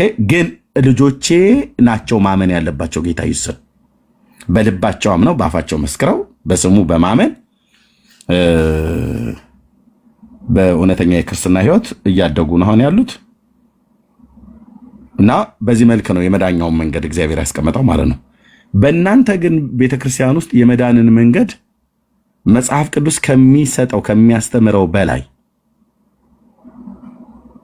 ለምሳሌ የአንድን ጻድቅ ሰው ስም መታሰቢያ ያደረገ ህንፃ ቤተክርስቲያን የሰራ ጧፍ ዘቢብ ዣንጥላ የሰጠ በዛ በጻድቁ ስም ገድልን ድርሳኑን ወይ ታምራት የተባለውን መጽሐፍ የጻፈ ያጻፈ የደጎሰ ያስደጎሰ ሲነበብ የሰማ ተቀምጦ የሰማ ቆሞ የሰማ ብሎ በሚል ከፋፍሎ እስከ ከ10 ትውልድ እስከ 20 ትውልድ 40 ትውልድ 50 ትውልድ 110 ትውልድ ድረስ እምርልሃለሁ ብሎ ነገረ ድነትን ያስተምራሉ ማለት ነው። በጻድቁ ስም ብቻ ሳይሆን የጻድቁን መቃብር ራሱ የተቀበረበትን የጻድቁ የተባለው ሰውዬ የተቀበረበትን መቃብር ሄዶ መቃብሩ ላይ ሌሊቱን ሁሉ እንቅልፍ ሳይወስደው እንደዚሁ ፍጥጥ ቁልጭ ብሎ ያደረ እንቅልፍ ከወሰደው አይሰራም።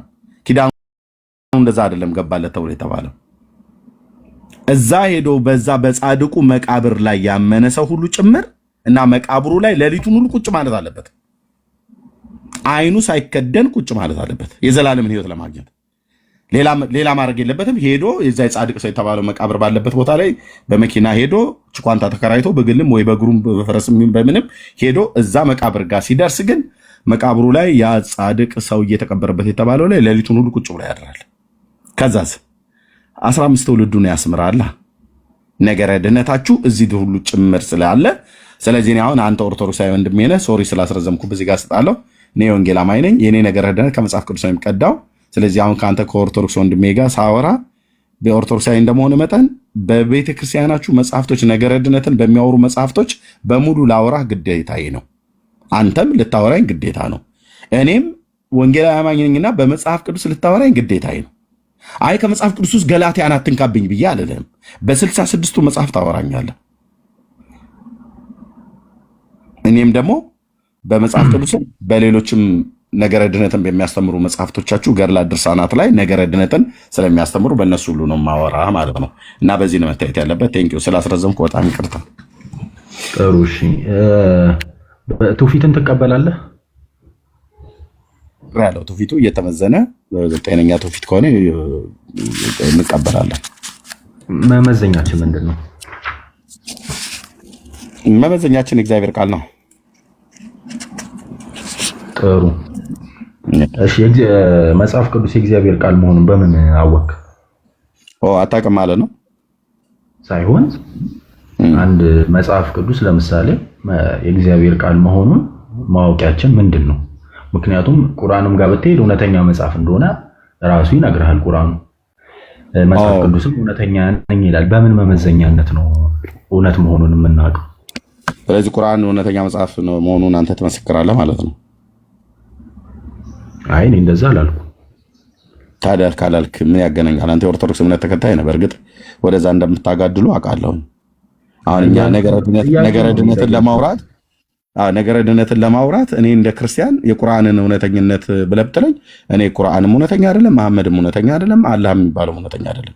አንተ ግን ምናልባት ሊመለከት ስለሚችል ምናልባት እውነተኛነቱን አንተ በምን መመዘኛ ያረጋግጥ? እኔ እውነተኛ አይደለም እያልኩ ለምን እውነተኛ መሆኑን በምን አወቅህ ለምን ትለኛለህ? ሁለቱ ቁርአን መሐመድም አላህ የሚባለው እውነተኛ አይደለም። እሺ መጽሐፍ ቅዱስ እውነት መሆኑን በምን እናውቃለን? ኦኬ አንተ ክርስቲያን አይደለ? የኦርቶዶክስ ክርስቲያን ተከታይ ነህ እኮ። አይ እኔ ጥያቄ ነው እኮ እየጠየኩ ያለሁት። አብረን ነው እንደማያውቅ ክርስቲያን ጥያቄ ነው እየጠየኩ ያለሁት። ለምን የኦርቶዶክስ እምነት ተከታይ ነህ አይደለ እንዴ? ታዲያ በሆን ምን የተለየ አይደለም። ግን የምታወራውና እየሆነ ያለው ነገር አለ። ኦርቶዶክስ እምነት ተከታይ ነህ? እሺ ጥያቄውን እኮ አለመመለስ ይቻላል። ፐርሰናል እኔ ስለ መጽሐፍ ቅዱስ አይደል እየጠየቀኛለሁ። የመጣኸው ጴንጤ ቤት ነው፣ እኔን ነው የጠየቀኝ። አንተ የኦርቶዶክስ እምነት ተከታይ አይደለህ ወይ ነው ብያለሁ። የኦርቶዶክስ እምነት ተከታይ ነኝ አልኩ። የመጽሐፍ ቅዱስን የበላይነት የእግዚአብሔር ቃል መሆኑን ታምነዋለህ? እኔ ጥያቄን የጠየኩት ታምነዋለህ? እኔ ስለማምነው እኔ መጽሐፍ ቅዱስ እኔ እግዚአብሔር ቃል ነው ብዬ አምናለሁኝ። አንተ ታምነዋለህ ወይ ነው እያልኩ ያለሁት። አዎ አምነዋለሁ። ቴንክ ዩ እኔ አምኛለሁ። እሺ መጽሐፍ ቅዱስ እውነተኛ መሆኑን በምን አወቅህ ነው አይደል ያልከኝ? አዎ ኦኬ። በምንድን ነው ተጨማሪ 66 መሆኑንም ምንድነው ማወቂያ ከሌሎቹ 66 መሆኑን በምን ለየክ የሚል ነው ጥያቄ። ኦኬ የመጽሐፉን እውነተኝነት በመጀመሪያ 66 ለመሆኑ አንደኛ መጽሐፍቱ አስቀድሞ አደራ የተሰጧቸው ሰዎች አሉ። በእርግጥ አሁን በምንድናት በብልጣብልጥነት በዘዴነት ለመማር የሚደረግ ነገር ነው። ጥሩ ነው የጠየቀኝ ጥያቄ። ኦኬ ብሉይ ኪዳንን በተመለከተ የክርስቶስ ቤተክርስቲያን የብሉይ ኪዳን መጽሐፍት ሙሉ በሙሉ የተቀበለችው ከአይሁዳውያን ነው። አይሁዳውያን ደግሞ እስራኤላውያን ማለት ነው። እነሱ ደግሞ የመጽሐፉ ባለቤት የመጀመሪያዎቹ እነሱ ናቸው። የእግዚአብሔር ቃል አደራ ተሰጥቷቸው ይላል በሮሜ መልክ መጽሐፍ ምዕራፍ 3 ላይ ማለት ነው። ስለዚህ ከማዞሬቲክ ቴክስት ከሚባለው ወይ ደግሞ የሰባ ሊቃናትም ትርጉም የሚባል በኋላ ላይ ሴፕትዋጀንት የተባለ ግን ዋናው አይሁዳውያን ናቸውና በአይሁድ ካነን በአይሁድ የቀኖና የመጽሐፍት ጥራዝ ውስጥ እኛ አሁን 39 ብሉይ ኪዳን መጽሐፍት ብለን የምንቀበላቸውን እነሱ ጋር ወደ 24 ነው እንደዚህ አድርገው ይቀበሏቸዋል። ለምሳሌ ሳሙኤልን አንደኛና ሁለተኛ፣ ነገስትን አንደኛና ሁለተኛ፣ ዜናን አንደኛና ሁለተኛ ብለው እንደዚህ አይቆጥሩትም። የነ እዝራን የነ ነህምያን የነ አስቴር መጽሐፍት እንደዚህ አንዳንዱን በጠቅላላው በአንድነት ይቆጥራቸዋል፣ አንዳንዱን ደግሞ በየተናጠል ይቆጥራቸዋል ማለት ነው። 39 የብሉይ ኪዳን ቅዱሳት መጽሐፍት ከእስራኤላውያን የብሉይ ኪዳን ማለት ነው ከእስራኤል ሕዝብ ከነሱ እጅ ታማኝነት ያለው የመጽሐፉ የእግዚአብሔር ቃል አደራ የተሰጧቸው እነሱ ስለሆኑ ከነሱ ነው ያገኘነው። እነሱ ደግሞ የነቢያት ልጆች ስለሆኑ ከነሱ ስላገኘን እነሱ እንዴት አረጋገጡት ምናምን ብሎ የሚለው በልጆቻቸው የተጻፈ ነው። በነ ኢሳይያስ፣ በነ ኤርሚያስ፣ በነ ሕዝቅኤል፣ በነ ዳንኤል፣ በነ ዳዊት፣ በነ ዘካርያስ፣ በነ ሚካኤል። ቆይ ብራዘር አቸኩል ጥያቄ ጠይቀኛል። ስለዚህ እነዛ 39 ቅዱሳት መጽሐፍትን የክርስቶስ ቤተክርስቲያን በሙሉ የተቀበለችው ከአይሁዳውያን ነው። ኦኬ የአዲስ ኪዳን መጽሐፍት ደግሞ የተጻፉት አሁንም በመጽሐፍ ቅዱስ ቤተክርስቲያን አባቶች ዘንድ የሚታመነው ማለት ነው። ሁሉም እኛም ወንጌላውያን አማኞች ኦርቶዶክሳውያንም ካቶሊካውያንም በምንቀበላቸው የቤተክርስቲያን አባቶች በሚባሉት ካነኑ የተሰራው የአዲስ ኪዳን መጽሐፍት ደግሞ የተጻፉት አብዛኞቹ አሁንም በአይሁዳውያን ሐዋርያት አባቶች ነው። ስለዚህ የአዲስ ኪዳን መጽሐፍ የተጻፈው በአይሁዳውያኑ ነው። የብሉይ ኪዳን መጽሐፍ የተጻፈው በአይሁዳውያኑ ነው። አይሁዳውያኑ ደግሞ እነዛ ቅዱሳን ነቢያትና ቅዱሳት ሐዋርያት ናቸው። ስለዚህ አንዳንዶች መጽሐፍቶች ላይ እሱ አይደለም የጻፈው እሱ ነው የጻፈው ብሎ የሚል በነገረ መለኮቱ ዓለም ብዙ ክርክሮች ቢኖሩም ግን አብዛኛው የሚተማመነው ሁሉም የሚስማሙበት እነዚህ ቅዱሳት መጽሐፍት የእግዚአብሔር ስልጣን ያላቸው ማለት የእግዚአብሔር እስትንፋስ ያለባቸው ቅዱሳት መጽሐፍት መሆናቸው የታመነ ሆኖ ተገኝቷል። ስለዚህ የእግዚአብሔርን ቃል እውነተኝነት መጽሐፉን እውነተኛ መሆኑና ከሌሎች መጽሐፍት ሁሉ ተለይተው እነዚህ መጽሐፍቶች ቅዱሳን ናቸው ተብለው የተረጋገጡት የብሉይ ኪዳኑ በእስራኤላውያኑ አባቶች ነው። የአዲስ ኪዳኑም ደግሞ በቤተክርስቲያን አባቶች ነው የተረጋገጠው።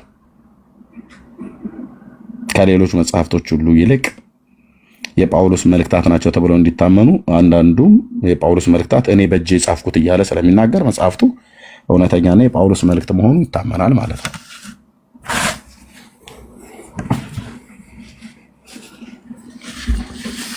እሺ ወንጌል ተጽፎ በመጽሐፍ መልክ እስከሚወጣ ድረስ ትምህርቱ በምን መልክ ነበር ሲሰጥ የነበረው? በቃል። እሺ በቃል ነበረ። ስለዚህ በትውፊት ነበር ማለት ነው ሲተላለፍልን የነበረው። በቃል የምን ትውፊት? በቃል አስተማሪው ጌታ ነው እኮ በቃል የሚተላለፍ ማለት ነው። በነገራችን እሱ በኋላ ነው ብራዘርዬ። ወንጌል ነው ያልከው። ወንጌል በትውፊት አልመጣም። ወንጌል በቃል ነው። በቃል ሰበከ ጌታችን ኢየሱስ ክርስቶስ። ሐዋርያቱ ሰሙ፣ ጻፉ። እናም ደግሞ አንዳንዶቹ ልክ እንደ ቅዱስ ሉቃስ ግሪካውያነት ከቃሉ አገልጋዮች ሰማ፣ ጻፈ። ከእውነተኛ ምንጭ ወንጌል እስከ አራተኛው መቶ ክፍለ ዘመን ድረስ በጥራዝ ተጽፎ አይታወቅም ነበር። አንተ ነው ያልከው። ማስረጃ አለኝ። አንተ ነው ያልከው ብራዘርዬ። አይ በማስረጃ ነው ከራሴ አይደለም እኮ አንተ ነው ያልከው ነው ብዬ ምንም ማስረጃ ይዘህ ብትመጣ ተረት ነው ይዘህ የምትመጣው። ወንጌሉ በደምብ አራቱን ወንጌላት ነው አይደል? አጠቃላይ የመልእክታትንም ጭምር እስከ አራተኛው መቶ ክፍለ ዘመን ድረስ ከዛ በፊት አይታወቅም ነበር እያልከን ነው። ከዛ በፊት በትውፊት መልክ ነበር የነበሩት ነው ያልኩት። በትውፊት መልክ ነው እንጂ የነበረው አልተጻፈም ነበር። አልተጻፈም። በአራተኛው መቶ ክፍለ ዘመን ላይ ጳውሎስ ነበረ እያልኩ ያለሁት በጥራዝ መልክ ነበረ ወይ? አልተጻፈም ብለኛል። መልእክታቱም ወንጌሉም አልተጻፈም ብለኛል። ጳውሎስ ነበረ ወይ? እንደሱ አይደለም ያልኩት። አንዴ ማስተካከያ። አይ ታዲያ ለምን ምን ማስተካከያ ያልኩት? ነጥብ ከጣልከው አልተረዳኝም። እኔ ያልኩት መልእክታቱ ተጽፈዋል፣ ነገር ግን በጥራዝ መልክ መጽሐፍ ቅዱስ ተብለው አሁን በምናውቀው መልክ አልተጻፈም። በማን ነው መልእክታቱ የተጻፉት? በሐዋርያት። አለቅ። የመጽሐፉ እውነተኝነት ማረጋገጫው የቅዱስ ጳውሎስ መልእክታት በቅዱስ ጳውሎስ እጅ ነው የተጻፉት። እንዴ እንደዛ ከሆነ ለምሳሌ በቃ አለቀ ብራዘርዬ፣ በቃ አለቀ። አይደለም ጥያቄ አለኝ፣ አልጨረስኩም። ማኔ ምንም ሄደ ሌላ በሰዓቱ የቶማስ ወንጌል የእንድሪያስ ወንጌል ቀደድና ጣለው ብራዘርዬ። የቶማስ ወንጌል የሚባል ግኖስቲኮች ወዳጄ እያስተማሩ ነበር። የቶማስን ወንጌል ቀደህ ጣለው። ኦኬ፣ እኛ የቶማስ ወንጌል የሚባል አናቅም። ግኖስቲኮች፣ ሄሮኒቲኮች ምንም ይሄን እንቶ ፈንቶ የሆነ ወሬ አታውራ። አባቶች አረጋግጠው የቤተክርስቲያን አባቶች 66 እስትንፋሰ እግዚአብሔር ብለው የሚሉ መጽሐፍትን በካነን ደረጃ 27ቱን የአዲስ ኪዳን አረጋግጠው ሰጡ አይደል? ግኖስቲኮች አረቦች ምናምን ብለህ ብትል አሁን የቶማስ ወንጌል የመግደላዊት ማርያም ወንጌል ምናምን ነገር ተብሎ የሚባል አንድ መዓት ሰይጣን የፈበረካቸው ሰዎች የጻፉት መጽሐፍ አለ። እኔ ምን ይመለከተኛል ስለሱ? አባቶች እሱን ስራ ሰርተው እኔ ጋር ጥንፍፍ አድርገው መጣ አይደል? በቤተክርስቲያን ታሪክ ውስጥ ኦኬ፣ አንተ የቶማስን ወንጌል ትቀበላለህ? እንደ ኦርቶዶክስ እምነት ተከታይ አትቀበልም እኮ። ኦርቶዶክስ አትቀበለውም የቶማስን ወንጌል።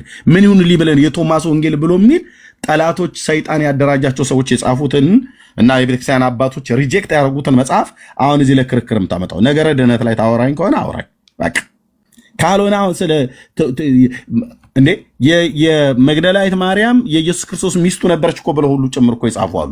ምን ይመለከተኛል እሱ? እኔ እንደሱ ሹልክ ብለህ መውጣት ነው የሚሻለው። ይሄ አርቲ ቡርቲ የሆነ ወሬ ይዘህ ትመጣለህ እንዴ? ኦኬ፣ መጽሐፉን እውነተኝነት ለጠየቅኩህ ልመለስ። አሁን እኔ ቀጥዬ እንዳልጠይቅህ ግን ወጣ። እሺ፣ ሌላ አለ የሚጠይቀን እኛም የምንጠይቀው በተለይ የመዳን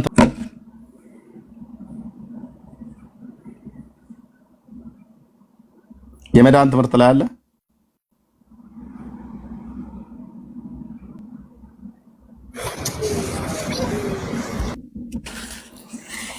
እሺ ሌሎች ካላችሁ የመዳን ትምህርት ላይ ኦርቶዶክሳዊ የሆነው ነገረ ድነትን የሚያወራ ሰው ካለ ይምጣ እና ይጠይቃን፣ እኛም እንጠይቀዋለን። እሺ የአቅሌሲያ አባት ሰላም ናችሁ? እግዚአብሔር ይመስገን። እንዴት ነው? አለን ይመስገን። መልካም። አሁን በተነሱ ፖይንቶች ላይ አንዳንድ ጥያቄዎች ነበሩኝና ከዛ በኋላ እንቀጥላለን። የለም ነገረ ድነት ላይ ታወራለህ? ነገረ ድነት ላይ ታወራለህ እኮ ለድነታችን መሰረት ናቸው። አረ መጽሐፍ ቅዱስ እኮ ነገረ ድነት ላይ ታወራለህ? መጽሐፍ ቅዱስን ትጠራጠራለህ?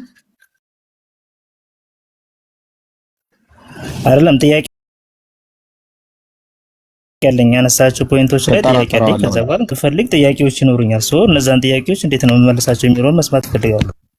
እኔ ነኝ ሚዩት ያደረኩት። ስትከፍተው መጽሐፍ ቅዱስን ትጠራጠረዋለህ ብዬ ስልህ ሌላ አግድመት አታውራ።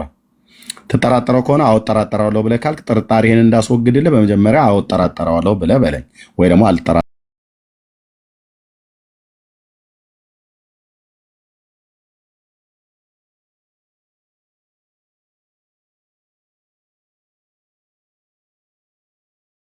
በህዝቡ ፊት ቃል ገባና ከዛ ጥርጣሬህን አስወግድልሃለሁ፣ ጥያቄን ጠይቃለህ ማለት ነው። ማይኩን ክፈተው። መጽሐፍ ቅዱስን ትጠራጠረዋለህ? ማይኩን ክፈተው። የአቅሌሲያ አባት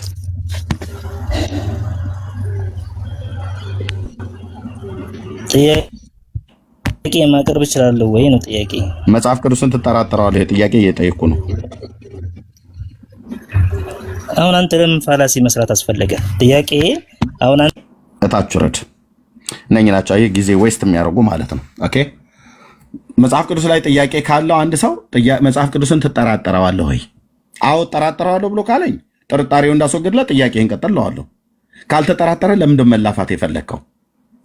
አረፋ ለመድፈቅ ቀጥሎ ለሚመጣው ነገር ማለት ነው። ጨርሻለሁ። እንደነኛ አይተናቸው ጊዜ ዌስት የሚያደርጉት ማለት ነው። እሺ ሲምቦ የስ እንዴት ነው?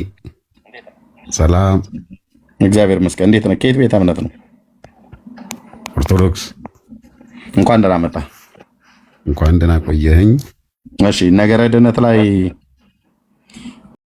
ለማውራት ፈቃደኛ ነህ? ጥያቄ ለመጠየቅኛ ምን ጠይቅህ? ምንድን ነበረ ቶፒካችሁ? አላወቅኩትም። አሁን የገባሁት ነገረ ድነት የመዳን ትምህርት ማለት። እሺ የመዳን ትምህርት። እሺ ምንድን ነው ጥያቄ? እሺ የመዳን ትምህርታችሁ በኢትዮጵያ ኦርቶዶክስ ተዋሕዶ የመዳን ትምህርት ከየትኛው መጽሐፍት ነው የሚቀዳው? የነገረ ድነት ትምህርታችሁ ከየትኛው መጽሐፍት ነው የሚቀዳው? ከመጽሐፍ ቅዱስ። ከመጽሐፍ ቅዱስ ብቻ ወይስ ከሌሎች መጽሐፍት? ሌሎች ማለት አወልደ ከመጽሐፍ ቅዱስ ውጭ ሌሎች መጽሐፍቶች አሏችሁ አይደል? አሉ ነው። አይ ከመጽሐፍ ቅዱስ ነው ዋናነት። እነሱም ቢሆኑ እኮ መጽሐፍ ቅዱስን መሰረት ያደረጉ አዋልድ ናቸው። ኦኬ ታንክ ዩ። በደምብ ጥያቄን ስለተረዳኸኝ በጣም ነው የማመሰግነው። ኦኬ ስለዚህ በኢትዮጵያ ኦርቶዶክስ ተዋሕዶ ቤተክርስቲያን የመዳን ትምህርት በመጽሐፍ ቅዱስም ከመጽሐፍ ቅዱስ ውጭም ባሉ መጽሐፍቶች ላይ መሰረት የሆነ ነው ማለት ነው የመዳን ትምህርታችሁ? አላልኩም እንደሱ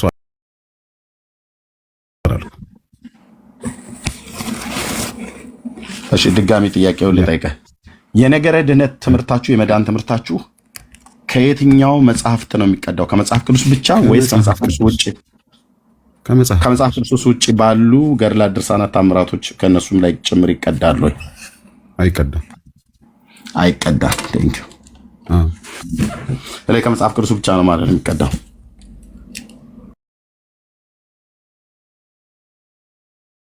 አዎ። እሺ ቴንክ ዩ። አንድ ታሪክ እስቲ ላስታውስህ። በላዔሰብ የዘላለም ሕይወት አግኝቷል አይደል? አዎ። ወንድምነት ትልቁ ላይ አድርገኝ እስቲ ቀይረኝ። ትልቁ ላይ አድርገኝ ከቻልክ። ኦኬ።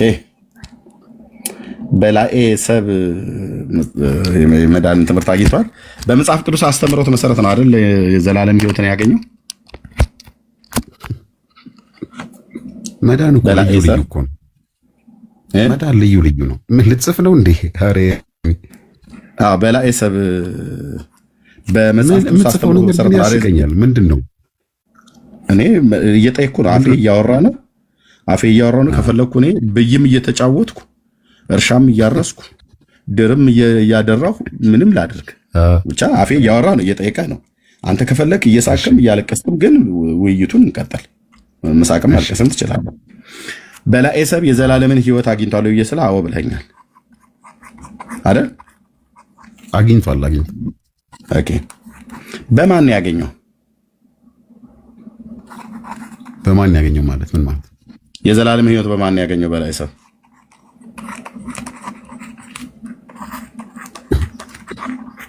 የዘላለም ሕይወት የሚገኘው በማን?